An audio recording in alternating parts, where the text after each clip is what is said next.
안녕하십니까. 암호화폐 정보를 전달해드리는 닥터 비트맨입니다. 네, 화요일도 슬슬 마무리가 되고 있습니다. 요즘 매일 들어 암호화폐 시장뿐만 아니라 전 세계적인 금융 위기가 찾아오고 있는데요. 네, 요즘에는 암호화폐 시장에만 국한해 보는 것뿐만 아니라 거시적인 관점으로 봐야 되지 않을까 싶습니다. 네, 참 안타까운 상황이 연속인데 화요일의 마무리는 과연 어떠한 소식들이 반겨주게 될지 한번 보도록 하겠습니다. 네, 현재 암호화폐 시장이 하락을 하고 있는 와중에 테더의 추가 발행 소식이 나왔습니다. 5천만 USDT가 신규 발행을 했는데 이제 트론 기반으로 발행을 했다고 합니다. 네, 보통 테더의 발행은 이제 비트코인, 암호화폐 시장에 긍정적인 영향으로 볼 수 있겠죠. 하지만 요즘 시장 상황을 보게 되면 지금 당장은 영향을 끼치지 못하겠구나 생각이 먼저 드는 것 같아 안타까운 상황이 펼쳐지고 있습니다. 네, 최근 비트코인의 변동성 폭이 굉장히 확대됐다. 아마 여러분들도 느끼시지 않을까 생각이 듭니다.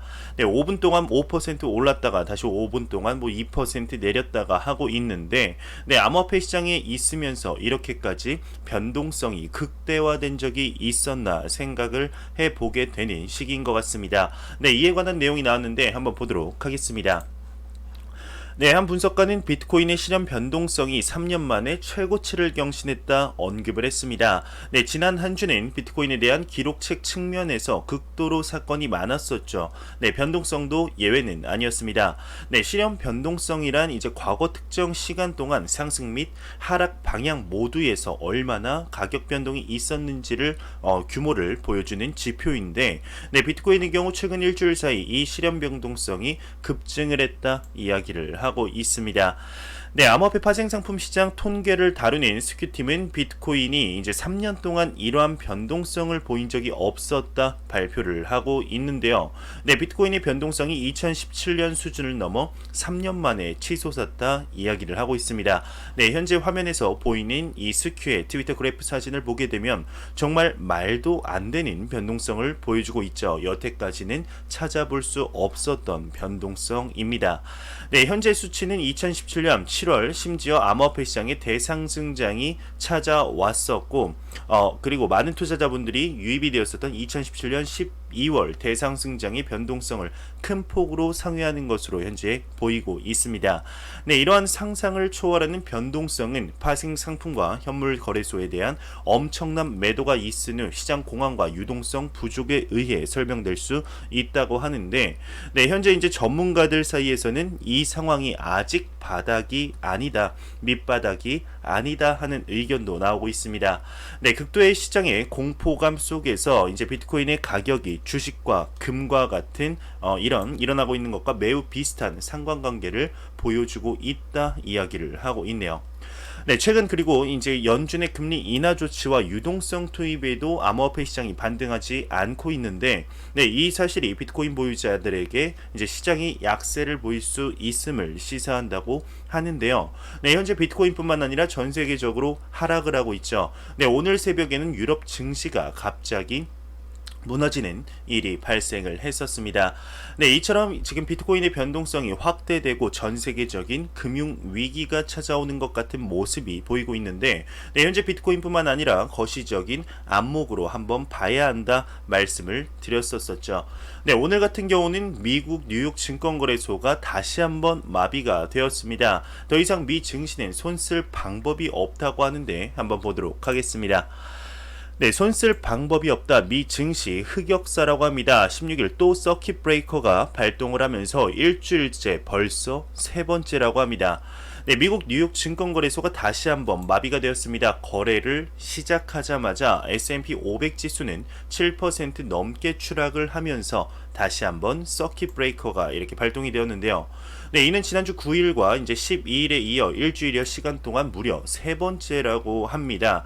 네, 그리고 지금 서킷 브레이커라는 단어가 생소하실 분들을 위해서 간단하게 설명을 드리자면, 다리미질을 만약에 한다고 칩시다. 네, 열심히 옷을 다리는데 빨갛게 불이 들어왔던 전구가 딸깍 소리를 내며 꺼집니다. 다리미가 과열되자 전기가 알아서 나간 것이죠. 이것을 전문 용어로 서킷 브레이커라고 합니다.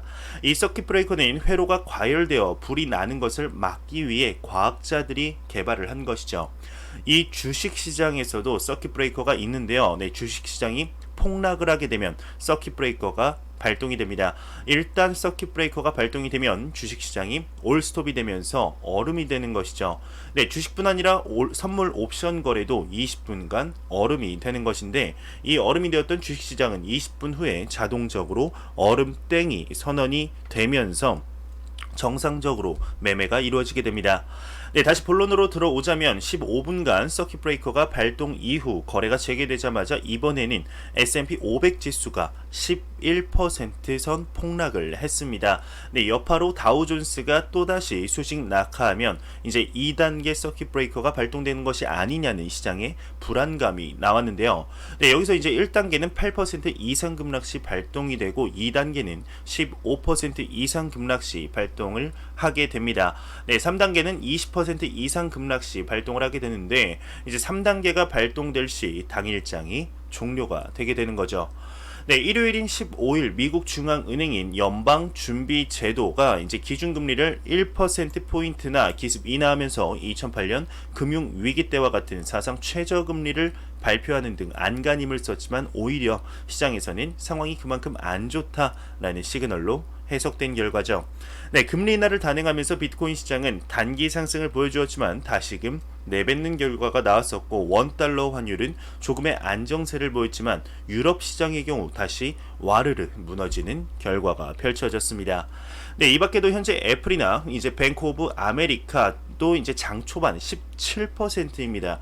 네, 17%나 폭락하는 장이 펼쳐졌고, 골드만삭스, 모건 스탠리 그리고 JP 모건의 주가조차도 10% 이상 급락을 했다고 합니다. 네, 16일 스티브 무누신 미국 재무부 장관은 미국 증시가 개장 직전부터 서킷 브레이커 가동 가능성을 보이자 CNBC 인터뷰를 통해서 진화에 나서기 시작을 했는데요. 네, 현재 전문가들은 시간이 약이다라고 보고 있습니다.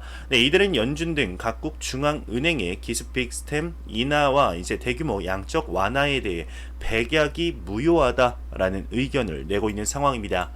네, 현재 전 세계의 증시가 폭락을 하면서 연일 어려운 상황이 지속되고 있습니다. 네, 이러한 상황이 하루빨리 해결이 되었으면 좋겠다 생각이 듭니다. 이건 비단 저뿐만의 생각은 아닐 거라 생각이 듭니다. 네, 이러한 상황에서 얼마 전 디지털 달러 재단을 만든 인물이죠. 전 CFTC 의장이었던 지안 카를로가 CBDC에 대해서 언급을 했습니다. 이 CBDC가 통화 위기 대응 관련하여 새로운 도구가 될 것이다 언급을 한 것인데, 네, 한번 무슨 내용인지 보도록 하겠습니다. 네, CFTC의 전 의장은 CBDC 통화 위기 대응 관련 새로운 도구가 될 것이다 언급을 했습니다. 네, 크립토 데디라고 불리우는 자가 있죠. 바로 방금 언급드렸던 전 CFTC 위원장이었던 크리스 지안 카를로인데요. 네, 참고로 크립토 맘의 경우는 SEC의 위원 헤스터 피어스입니다. 네, 뭐 둘이 부부 사이는 아니니 네, 오해는 하지 마시길 바랍니다. 그러면 다시 본론으로 들어가겠습니다. 이 크립토데디 지안 카를로의 경우는 중앙은행 디지털 화폐인 CBDC가 통화 위기 대응의 역할을 할 수 있을 것이라 전했는데요. 네, 트위터를 통해 밝힌 것이죠. 네, 밑에 지안 카를로의 트윗을 이제 여기 보게 되면은 이렇게 써 있습니다. 네, CBDC가 잠재적으로 타겟 재정 정책 및 통화 위기 대응 측면에서 새로운 도구가 될 수 있다. 이렇게 밝혔는데, 네, 지안 카를로 위원장은 해시태그로 디지털 달러 프로젝트를 함께 언급하기도 했습니다. 네, 그러면서 앞서 지난 2월 24일 지안 카를로 전 의장은 미 연방준비제도가 완전히 CBDC를 발행할 시기라고 주장한 바 있는데, 당시 지안 카를로 전 의장은 야후 파이낸스 온 더 무브와의 인터뷰에서 CBDC를 발행하는 중국 중앙은행인 인민은행과 경쟁하기 위해 미 연준도 디지털 화폐를 발행해야 한다 이렇게 밝혔습니다. 네, 현재 전 세계적으로 CBDC에 관한 연구 개발이 활발해지고 있는 것이 사실이죠. 네, 현재 이러한 글로벌적인 위기 속에서 CBDC가 한 줄기 도움이 될 것이다 라고 보는 전문가들 또한 많은 것이 사실입니다. 네, 그중 하나가 이제 기준금리의 마이너스 운용이 가능하다는 것과 CBDC를 발행하게 되면 지금보다 훨씬 다양한 통화 정책을 운용할 수 있다는 것인데, 네, 이러한 국제적인 위기 속 CBDC에 대한 새로운 생각들이 암호화폐 시장에 어떠한 영향을 미치게 될지 좀 더 지켜보도록 하겠습니다. 네, 스타벅스의 모바일 앱에서 벡트 캐시를 추가했다고 합니다. 현재 테스트 단계에 있다고 하는데요. 네, 스타벅스 모바일 앱 베타 버전의 결제 옵션에 벡트 캐시가 추가됐다 코인데스크가 이렇게 보고를 했습니다. 네, 이에 대해 스타벅스 측은 미디어의 베타 버전은 일부 이용자들만을 대상으로 테스트 운영이 진행 중이라며, 이와 관련해 아담 화이트 벡트 사장은 이제 트위터를 통해서 당신의 스타벅스 앱을 열어 우리의 첫 다이렉트 통합을 확인하고 벡트를 선택 및 등록하세요 라고 밝혔습니다. 네, 벡트 측은 향후 비트코인 그리고 적립 포인트, 리워드 등을 통합한 디지털 자산 결제 솔루션을 제공할 예정이다 이렇게 밝힌 바 있네요. 네, 미 증시는 3대 지수가 10%대 하락을 했습니다. 네, 3월 16일 미국 증시 다우존스가 12.93% 하락 마감을 했는데, 네, 나스닥 종합지수는 12.32%, S&P 500 지수는 11.98% 내리며 거래가 마쳤습니다.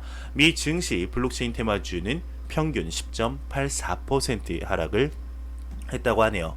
현재 지금 전 세계적으로 글로벌적 지정학적 리스크가 굉장히 확산이 되고 있습니다. 참 안타까운 상황인데, 이러한 상황이 하루빨리 타개되어서 많은 분들의, 지금 투자자들 뿐만 아니라 그냥 전 세계 많은 분들의 불안감이 해소가 되었으면 좋겠다 생각이 듭니다. 네, 그럼 마지막으로 코인마켓캡에서 가격 보고 마무리하도록 하겠습니다. 코인마켓캡에서 메이저 탑10 코인들 한번 살펴보도록 하겠습니다. 네, 비트코인의 경우는 6.5% 하락하며 610만원대, 이더리움이 10.7% 하락하며 14만 7천원대, 리플 XRP가 6.9% 하락하며 175원대를 보여주고 있습니다.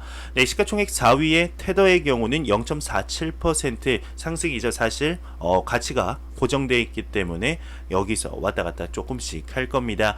근데 모든 가격들이 하락을 하기 때문에 이 가치 고정의 테더의 지금 시가총액 그리고 순위가 지금 그 메이저 탑 4에 들었네요.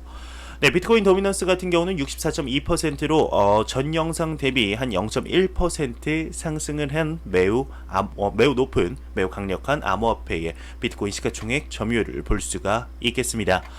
네, 제가 준비한 소식은 여기까지입니다. 영상이 도움이 되셨다면 구독과 좋아요 그리고 광고 한 편만 처음부터 끝까지 시청해 주시기 바랍니다. 이 채널은 오직 광고 수익으로 운영이 되게 됩니다. 항상 영상 시청해 주시는 시청자분들, 구독자분들 너무나 감사합니다. 저는 다음 영상으로 찾아뵙도록 하겠습니다. 지금까지 닥터 비트맨이었습니다. 감사합니다.